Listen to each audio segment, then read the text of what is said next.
வணக்கம். மேசம் ராசியில் பிறந்தவங்களுக்கு சனி வக்ர பெயர்ச்சி பலன்கள் இப்போ பார்க்கலாம். இந்த சனி வக்ர பெயர்ச்சி ஜூன் மாதம் 30ஆம் தேதி நடைபெற இருக்குது. ஜூன் மாதம் 30ஆம் தேதியிலிருந்து நவம்பர் மாதம் 14ஆம் தேதி வரைக்கும் மொத்தம் ஒரு 4.5 மாத காலம் இந்த சனி வக்ரத்தில் போகுது. இப்போ முதல்ல வக்ரம் அப்படின்னு சொன்னால் என்னன்னு தெரிஞ்சிருக்கணும். வக்ரம் என்பது பின்னோக்கி, ஒரு கிரகம் பின்னோக்கி நகர்ந்து போகிறது. அதாவது தெளிவாக சொல்லணும்னா, நீங்கள் ஒரு வண்டியில் 100 கிலோமீட்டர் வேகத்தில் போகிறீங்க, பக்கத்தில் இன்னொருத்தர் ஒரு 50 கிலோமீட்டர் வேகத்தில் போயிட்டு இருக்கிறாரு. உங்கள் வண்டியில் இருந்துக்கிட்டு அவரை பார்க்கும்போது அவர் பின்னோக்கி போகிற மாதிரி ஒரு தோற்றம் உங்களுக்கு தெரியும். இதுதான் வக்கரத்தில் போகிறதுன்னு சொல்கிறது. சரி, இந்த வக்கரம் இப்போ மேசராசியில் பிறந்த உங்களுக்கு 11ஆம் வீடு கும்பராசி.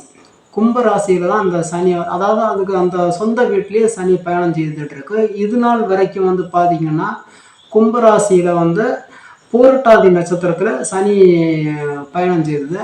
இப்போ அந்த பூரட்டாதி நட்சத்திரத்துலேருந்து அதே ராசியில் ராகுனுடைய சதய நட்சத்திரத்துக்கு மாறப்போகுது பின்னோக்கி. அதாவது வக்ரம்னா ஒரு ராசியிலேருந்து இன்னொரு ராசிக்கு இது வரல, அந்த ராசிக்குள்ளேயே நட்சத்திரத்துலேருந்து இன்னொரு நட்சத்திரத்துக்கு போக போகுது.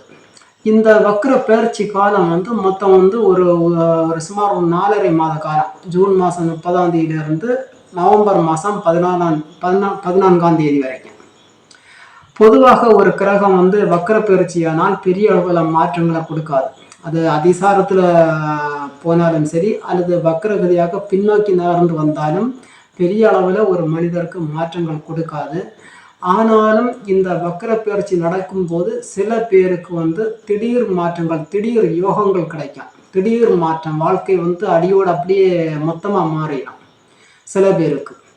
சரி, இந்த வக்ர பெயர்ச்சி அடைவதனால என்னென்ன நடக்கும் அப்படின்னு பார்க்கலாம். மேசராசியில் பிறந்தவங்களுக்கு இது வரைக்கும் உங்களுக்கு பார்த்தீங்கன்னா 11ஆம் இடம் அந்த கும்பராசி. அந்த கும்பராசி லாபஸ்தானம். அந்த இடத்துல சனி இது வரைக்கும் இருந்து அந்த பலன்களை கொடுத்துட்டு இருக்கு. இப்போ அதே ராசியிலேயே கும்பராசியிலேயே ஒரு நட்சத்திரத்தில் இன்னொரு நட்சத்திரக்கு வக்ரகதியாக மாறப்போகுது.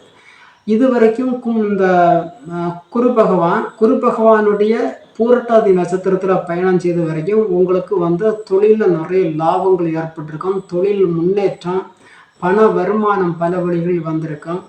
இது இப்போ நான் சொல்கிறது பொதுவான பலன்கள். இது சில பேருக்கு, அதாவது உங்களுடைய பிறந்த ஜாதகத்தில் இந்த சனி, இந்த ராகு எல்லாம், மற்ற கிரகங்கள் எல்லாம் யோகமான எந்தெந்த இடத்துல இருக்குதோ அதுக்கு தகுந்த மாதிரி பலன்கள் மாறுபடலாம். நான் சொல்வது இது பொதுவான பலன். இப்போ பொதுவாக 11ஆம் இடத்துல சனி இருந்தால் கண்டிப்பாக மிகப்பெரிய அளவில் பண வருவாய் இருக்கும். தொழிலில் லாபம், தொழில் வளர்ச்சி, பல வகைகளின் வருமானங்கள், நீங்கள் தொட்டதெல்லாம் தொடங்கக்கூடிய அமைப்பு தான் 11ஆம் இடத்துல ஒரு கிரகம் இருந்து பலன்களை கொடுக்கறது. அப்போ சனி பகவான் இது வரைக்கும் குரு பகவானுடைய பூரட்டாதி நட்சத்திரத்தில் இருந்த வரைக்கும் உங்களுக்கு நிறைய நற்பலன்கள், நிறைய நன்மைகள் ஏற்பட்டிருக்கும். இனிமே இந்த பூரட்டாதி நட்சத்திரத்துல இருந்து விலகி பின்னோக்கி சதய நட்சத்திரம், ராகுனுடைய சதய நட்சத்திரத்துக்கு மாறப்போகுது. பொதுவாக 2 கெட்டவர்கள் ஒன்று சேர்ந்து ஒரு ஆலோசனை போடுறாங்கன்னா கண்டிப்பாக அங்கே மிகப்பெரிய ஒரு கெட்ட விஷயம் செய்வதற்கு வாய்ப்பு இருக்குது. அதாவது கெட்டவர்கள் எப்போதுமே நன்மை செய்ய மாட்டாங்க.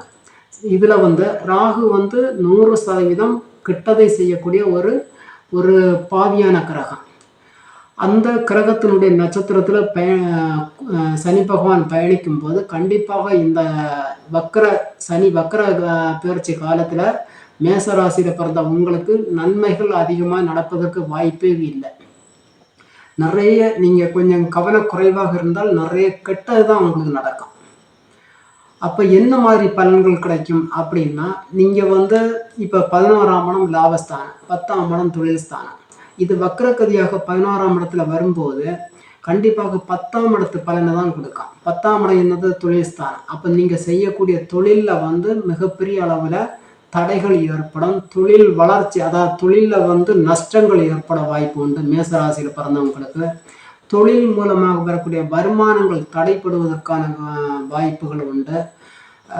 நிறைய பிரச்சனைகள் இந்த காலகட்டத்தில் வந்து நீங்கள் புதுசாக யாரும் தொழில் தொடங்கக்கூடாது, அதே மாதிரி தொழில் விரிவாக்கம் பண்ணக்கூடாது, பணம் வந்து யாருக்குமே கடன் கொடுக்கக்கூடாது, அல்லது நீங்களும் கடன் வாங்கக்கூடாது. நீங்கள் வாங்கினாலும் திருப்பி செலுத்த முடியாது, கடன் கொடுத்தாலும் அந்த பணம் உங்களுக்கு வந்து சேராது. யாருக்குமே ஜாமீன் கையெழுத்து போட்டு கொடுக்கக்கூடாது. எல்லா விஷயத்துலையுமே நீங்கள் கவனமாக இருக்கணும் இந்த வக்கர பயிற்சி காலத்தில். அடுத்தது வந்து பார்த்தீங்கன்னா, உங்களுக்கு வந்து குடும்பத்திலையும் சில பிரச்சனைகள் ஏற்படுவதற்கான வாய்ப்பு உண்டு. உடன் பிறந்த சகோதரர்களுடைய மனக்கசப்புகள், மன வருத்தங்கள், மனஸ்தாபங்கள் ஏற்படுவதற்கான வாய்ப்புகள் உண்டு. பிரச்சனைகள் தானாக, அது எந்த மாதிரியான பிரச்சனை இருந்தாலும் நீங்கள் பிரச்சனை போகாமல் இருந்தால் கூட தானாக வருவதற்கான வாய்ப்புகள் உண்டு. துஷ்டனை கொண்டா தூர விலகி போன ஒரு பழமொழி சொல்லுவாங்க. அதே மாதிரி பிரச்சனை ஏதாவது வந்துன்னா நீங்கள் தேவையில்லாமல் அவங்கள்ட்ட போகாமல் ஒதுங்கி போனீங்கன்னா எந்த பிரச்சனையும் வராது. இதில் வந்து இப்படித்தான் பலன்கள் இருக்குமா அப்படின்னு கேட்டிங்கன்னா கிடையாது. முக்கியமாக இன்னொன்று, பயணங்கள் செய்யும் போது, ஏன்னா ராகுண்ட நட்சத்திரத்தில் பயணிக்கும் போது, இந்த சனி பயணிக்கும் போது கண்டிப்பாக விபத்துகள் ஏற்படுவதற்கான வாய்ப்புகள் உண்டு. நீங்கள் வண்டி ஓட்டிட்டு போனாலும் சரி, அல்லது வண்டியில் பயணம் செய்தாலும் சரி, கவனமாக போங்க. எதிர்த்தரப்பில் வரக்கூடியவன் தேவையில்லாமல் உங்கள் மேலே வந்து இடித்து விபத்துகளை ஏற்படுவதற்கான வாய்ப்புகள் உண்டு. அதனால் பயணம் செய்வது, வண்டிகளில் பயணம் செய்யும்போது கவனமாக போங்க. எல்லாருக்கும் இதே மாதிரி தான், மேசராசியில் பிறந்த அனைவருக்குமே இதே மாதிரி கெட்ட பலன்கள் தான் நடக்குமா அப்படின்னு கேட்டால் கிடையாது. இது வந்து சில பேருக்கு இந்த சனி வக்கரப்பெயர்ச்சி அடையும் போது திடீர்னு மாற்றங்கள் கொடுக்கும், திடீர் உயர்வுகள், திடீர் அதிர்ஷ்டங்கள், பண வரவுகள் இருக்கும். அது யார் யாருக்கெல்லாம் அந்த மாதிரி இருக்கும்னா, உங்கள் ஜாதகத்தில் வந்து யார் யாருக்கெல்லாம் இந்த சனியும் ராகுவும் மோசமான இடத்துல இருக்குதோ அவர்களுக்கெல்லாம் நிறைய பிரச்சனைகளும் வரும், திடீர் யோகங்களும் கொடுக்கும். அதாவது ஜாதகத்தில் வந்து இந்த சனியும் ராகுவும் யோகத்தை தர முடியாத பாதகமான இடத்துல இருக்குதுன்னா அந்த மாதிரி மனிதர்களுக்கெல்லாம் நிறைய பிரச்சனைகளும் வரும். அவங்க எதிர்பார்க்காத நேரத்தில் திடீர் யோகங்களும் கிடைக்கும். அப்போ வந்து 6, 8, 12, அதாவது சனி ஆதிக்கம் பெற்ற ஜாதகம் உள்ளவங்களுக்கு, அடுத்தது இந்த 6, 8, 12 அதிபதிகள் ஒன்றுக்கு ஒன்று அவங்க இடத்துக்குள்ளேயே மாறி மாறி இருந்தால் இந்த மாதிரி மனிதர்களுக்கெல்லாம் வாழ்க்கையில் வந்து நிறைய பிரச்சனைகள் வரும். பணப்பிரச்சனை வரும், தொழில் பிரச்சனை வரும், குடும்பத்தில் பிரச்சனை வரும், வாழ்க்கையில் எந்த முன்னேற்றமும் இருக்காது. இப்படிப்பட்ட ஜாதகம் உள்ள மனிதர்களுக்கெல்லாம் இந்த சனி வக்கர பயிற்சி அடைகிற காலத்தில் திடீர்னு ஒரு மாற்றம், திடீர் ஒரு உயர்வு, எதிர்பார்க்காத நேரத்தில் திடீர்னு ஏதோ ஒரு இடத்துல வந்து பணம் கிடைப்பதற்கான வாய்ப்புகள் அதிகம், திடீர் அதிர்ஷ்டங்கள் கிடைப்பதற்கான வாய்ப்புகள் அதிகம்.